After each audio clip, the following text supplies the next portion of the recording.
복습하는 기태 10강 시작하겠습니다. 자, 우리 1권 75쪽이고요. 이 부분에서는요, 맞춤법 중에 소리대로 적는 경우를 볼 거예요. 그래서 먼저 이제 된소리들 같은 경우에 어떻게 표기할 것인가 하는 건데, 동그라미 1번 같은 경우는 규칙에 따라서 움직이는 게 아니죠. 그래서 결과적인 단어의 형태를 아는 게 중요해요. 이를테면 안쓰럽다라든가 그 다음에 해쓱하다, 헬쑥하다 같은 경우에 그냥 된소리로 적는 어휘라는 거 알아두시면 되고요. 오히려 이 부분에서는요, 해쓱하다나 헬쑥하다를 어떻게 잘못 적지 않도록 조심하셔야 돼요. 이를테면 헬쓱하다라고 잘못 적지 않도록 하는 거, 이게 중요하고요. 그 다음에 동그라미 2번 같은 경우에 얘는 규칙을 암기할 가치가 있죠. 이를테면 이 부분에서는요, 오히려 싹싹하다나 짭짤하다 같은 경우는 우리가 잘못 적지는 않기 때문에 주의 부분과 관련된 것들 잘 보셔야 되는데요. 자, 한번 보죠. 한 단어 안에서 기역, 비읍, 받침 뒤에서 된소리가 날 때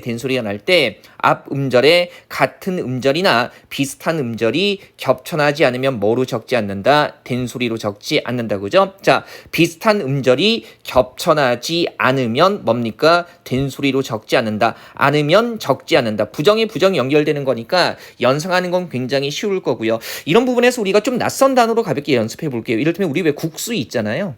이거 되게 쉽죠? 국수라고 발음은 하지만 한 단어고요.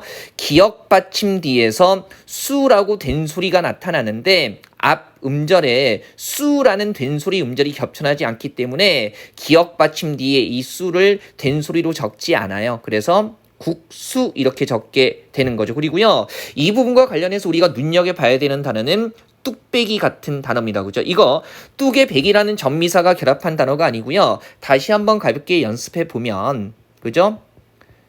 뚝배기 자체가 한 단어고, 이 단어도요, 기역 받침 다음에 빼라는 된소리가 나타나지만 앞 음절에 같거나 비슷한 음절, 빼라는 음절이 나타나지 않으니까 기역 받침 뒤 빼를 된소리로 적으면 안 되는 거죠. 그래서 예사소리로 배 이렇게 표기를 하는 거고요. 자, 그다음에 이번에 두음 법칙, 기본적인 원리는 알 거고요. 시험에 나오는 건 우리가 개념 플러스 부분이에요. 그래서 이를테면 렬과 률, 그 다음에 란 같은 경우는 맨 앞이 아니라 다른 단어 뒤에 적을 때도요, 두음 법칙 적용된 것처럼 다르게 적는 경우가 있어요. 그래서 이 조건은 암기하셔야 되죠. 이를테면, 자, 한자 열, 율 같은 경우는 다른 단어 뒤에서 열, 율로 적는 경우가 있는데요. 그죠? 조건 기억하셔야 되죠? 자, 니은 이외에 자음 받침 뒤에서, 그냥 자음 뒤가 아니라 니은 이외의 자음 받침 뒤에서는 렬과 률로, 그 다음에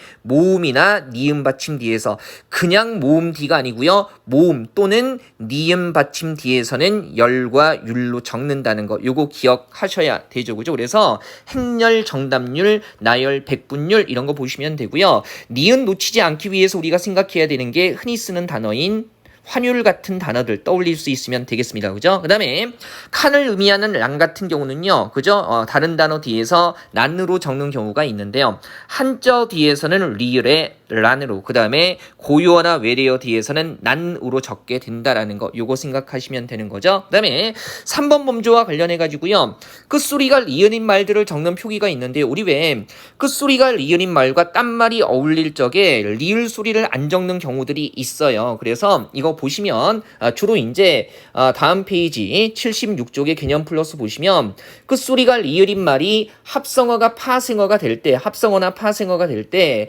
리을을 적지 않는 경우는요, 주로 나도 살자로 시작하는 말 앞에서는 리을을 적지 않는다는 거, 이거 생각하시면 되고요. 다만 이게 우리가 용언 어간의 리을이 탈락하는 경우와는 달라지는 게, 용언 어간의 리을이 탈락하는 건 날 보시오로 시작하는 어미, 즉 활용할 때 적용되는 거고, 지금 이 부분에서 우리가 생각해야 되는 것은요, 끝소리가 리을인 단어가 나도 살자로 시작하는 말과 결합해서 합성어나 파생어가 될 때요. 그래서 요건 좀 다르죠. 그죠? 날 보시오 앞에서 리을이 탈락하는 건 용언을 활용할 때, 그죠? 그 다음에 나도 살자 앞에서 리을이 탈락하는 경우는 뭡니까? 이것은 합성어나 파생어가 될 때 그래서 이 부분에 차이가 있다는 거 짚어두시면 되겠습니다. 어렵지는 않죠? 그 다음에 동그라미 2번 같은 경우에 한자 아니 부른 디귿 지읒 앞에서 부로 적는 거고요. 리을 안 적는다는 거죠. 그 다음에 3번에 끝소리가 리은인 말과 딴 말이 어울릴 적에 역시 이것도요. 뭐 합성어 이런 거 될 텐데 관습적으로 리을 소리가 디귿 소리로 나는 것을 디귿으로 적는다는 겁니다. 그래서 특히 여기서 조심해야 되는 건 사흘 더하기 날 했을 때 사흘날이 아니라 디귿으로 사흔날 이렇게 적는다는 거고요. 그 다음에 4번에 소리가 덧나는 말 이거 한번 보면 어원상 옛날에 비읍 소리가 있었거나 히읗 소리가 있었던 것들은 다른 말과 결합할 때 소리가 덧나게 되죠. 그래서 1번 범죄에서 확인해야 되는 것은요. 우리가 해 더하기 쌀 했을 때 쌀에 옛날에 비읍 소리가 있었기 때문에 햅쌀 이렇게 적는다는 거고요. 그 다음에 히읗 소리가 덧나는 것들 중에서는 안팎 같은 거 이를테면 옛날에 안이라고 했을 때 받침에 히읗이 있었기 때문에 밖과 결합할 때 그 히읗이 밖의 비읍과 결합해서 피읍으로 적힌다는 거 요거 생각하시면 되는 거죠. 그 다음에 5번에 준말 규정 나와 있어요. 그죠? 자 이를테면 어제 그저께가 엊그저께 어제 저녁이 엇저녁으로 줄게 되는데 이럴 때는요. 줄 때 어제의 지읒의 흔적이 받침에 나타나야 되고요.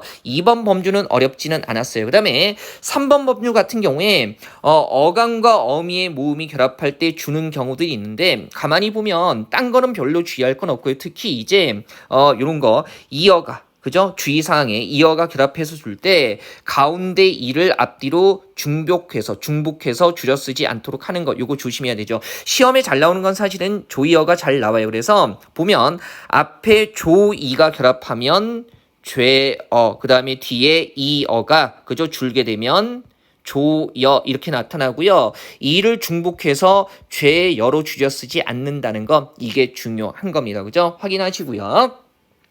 77쪽 한번 보시면요. 하다가 결합해서 준말들 이건 조건 잘 기억하셔야 되죠. 이를테면 연구하다에 도록이 결합했을 때 우리 왜 하다가 결합한 말이요. 그죠? 앞말이 안 울림 소리, 울림 소리로 끝날 때 주는 양상이 달라지는 거죠. 그래서 연구하도록 같은 경우에 앞말이 울림 소리로 끝나면 똑같이 울림 소리인 아가 빠져서 남아있는 히읗이 도록의 디귿과 결합해서 연구토록 이렇게 나타나는 거고요. 그 다음에 생각하건대 같은 경우에 하다가 결합한 앞말이 안 울림 소리로 끝나면 히읗까지 통째로 빠지게 되는 거죠. 그래서 생각건대 이렇게 되는 겁니다. 그 다음에 단이라고 남아있는 이 부분에서는요. 단어 형태 자체가 고정돼 있어요. 그래서 요컨대 같은 경우에 오히려 이 대의 애를 아이의 애로 적어야지 이렇게 어이의 대로 적으면 안 된다. 그 다음에 하마터면 같은 경우에 이 부분 터 부분을 트로 적으면 안 된다는 거. 획 세로로 일관되게 간다는 게 상당히 중요하죠. 그 다음에 개념 플러스 부분에 보시면요. 주의해야 할 준말 해가지고요. 자 우리 왜 어떤 일이 있은 때로부터 긴 시간이 지난 뒤라고 했을 때 올해 간만에의 준말 니은이어서 오랜만이라고 표기한다라는 거 조심하셔야 되고요. 그 다음에 물론 긴 시간 동안 그랬을 때는 오랫동안이라고 쓰게 되는 거죠. 그 다음에 뚜렷한 이유나 까닭이 없이 그랬을 때 이유 묻는 왜 연상해가지고요. 왠지라고 이렇게 줄여 쓰게 된다는 거. 물론 우에의 웬일 같은 경우는 어찌된 일이라는 의미로 쓰이는 거고요. 그 다음에 어찌하였든의 준말 그죠? 하였 했을 때 받침에 쌍시옷 들어가 있기 때문에 얘가 줄면서 쌍시옷이 시옷으로 바뀔 이유가 없죠. 그래서 어쨌든 이런 형태로 줄여 쓰게 된다는 거 생각하시면 되겠습니다. 그죠? 선생님 굉장히 분량이 적은 것 같은데요. 예, 그렇죠. 물론 이제 우리가 수업 시간에 꼼꼼히 공부를 했기 때문에 이렇게 줄이는 게 가능한 거고요. 역시 다시 한번 강조하지만 잡다한 거 너무 신경 쓰지 마시고요. 중요한 것들 잘 나오는 것들 중심으로 정돈하시면 되겠습니다. 자, 복습하는 기태 10강은요. 이렇게 해서 정돈할게요.